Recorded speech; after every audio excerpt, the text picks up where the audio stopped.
So, how long do you think we've been down here? I asked my brother, quietly, as he leaned against the wall across from me. I'm not sure. Christopher replied, but his voice made it quite clear he was drifting from consciousness. The air seemed to thin around us as we lingered in this dwelling of steel and steam. I wonder how long we have left. Well, we've sealed off all entry points to the water. Now all we can do is try to fix the comms and to find a way back up to the surface.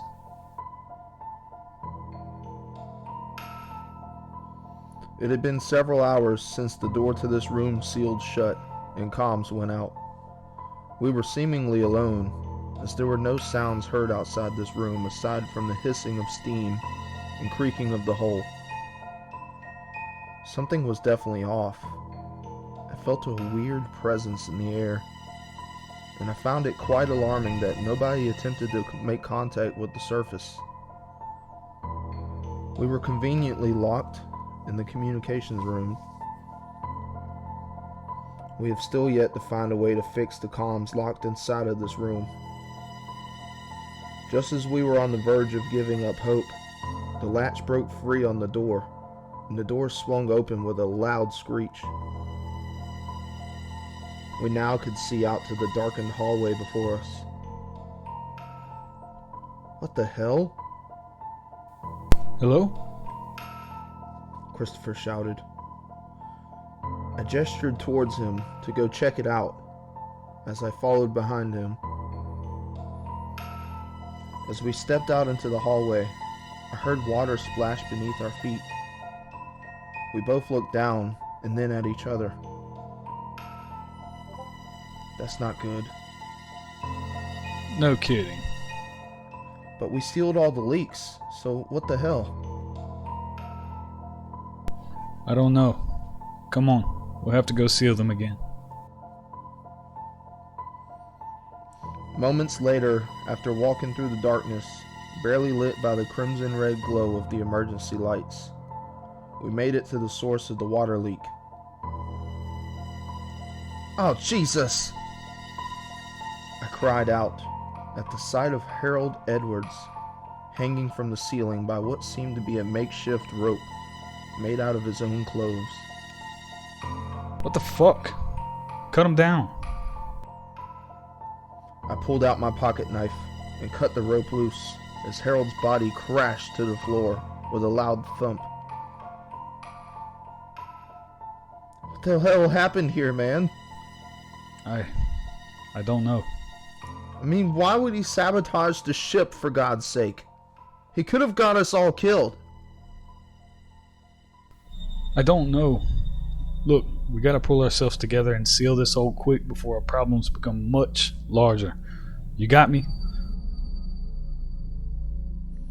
I stood in shock and panic for a moment before Christopher pulled me back into reality. Do you understand? Yeah, I understand. Good. Now let's get to work. Once we patch up this hole, we can go look for some damn answers. Alright. As we finished patching up the leaks in the room, there was a distant door being slammed shut. We both snapped our necks towards the sound. We heard no footsteps, nor any other sounds accompanying the slamming of the door. I put down my tools and peered out into the hallway slowly, turning my head left and then right. I saw nothing at first. Then I caught a glance of a man walking through the corridors. I'm gonna go check this out, I whispered to Christopher. I made my way down the corridors towards where the man was walking through. It could have been Holt, I thought to myself. He was the only other male left besides me and Christopher. This theory soon evaporated when I found clothes hanging from the rafters on the walls. It seemed to be torn apart, practically to shreds. This drove fear deep into me as I picked it up to read the name tag. Holt. My heart skipped a beat as I dropped the ragged clothes. I slowly backed away, glancing once more into the darkness as I started to sprint backwards in a panic. I hurried to make it back to my brother to warn him of what was going on. Somehow I managed to make it back to the room where I left him in. To my utter horror, he was gone, without a trace. I started to call out for him, but quickly realized that was a bad idea given the circumstances before me. I had to find my brother, so I took my flashlight and I braved the corridors once more. I went down every hallway and checked in every room. Still, I found no trace of him. I was unsure what to do next, so I ventured back to the comms room, hoping he'd be back there. There he was, sitting in the corner of the room, quiet and to himself. He seemed to be holding something tightly. The second my foot fell on the floor, he suddenly whipped his head towards me, extended his arm out, and revealed a weapon in his hands. Brennan, get your ass in here and close the damn door. Christopher? I've been looking all over the ship for you. Where were you? Close the door for Christ's sake. Alright. You gonna tell me what the hell's going on here? Sit down. You're gonna want to see this. He started pulling up the security feeds throughout the various parts of the ship. He pointed towards the screen. What exactly are we looking for here, bro? There's nothing. Nobody is there. What do you mean? I leaned over to take a closer look, looming over the desk for several moments. I didn't see anybody. No trace that anyone had ever been on this sub. I shot Christopher a concerned look and looked back at the screen. Have you been able to fix the comms? I asked him. You mean that? He pointed over to where the communication equipment had been. It was gone, just like everything else. What is going on here? I started to question him once more, and by the time I turned towards him, my brother was gone. I was struck by silence and shocked by the recent events. It was eerily quiet. There was no sounds, no people, not even the creaking of the hull anymore. I'm unsure if I'm losing my sanity or if something truly strange is happening here. I've managed to find a pen and paper. I have no intentions in getting caught dead in those halls again. I've decided to put my thoughts down on this paper.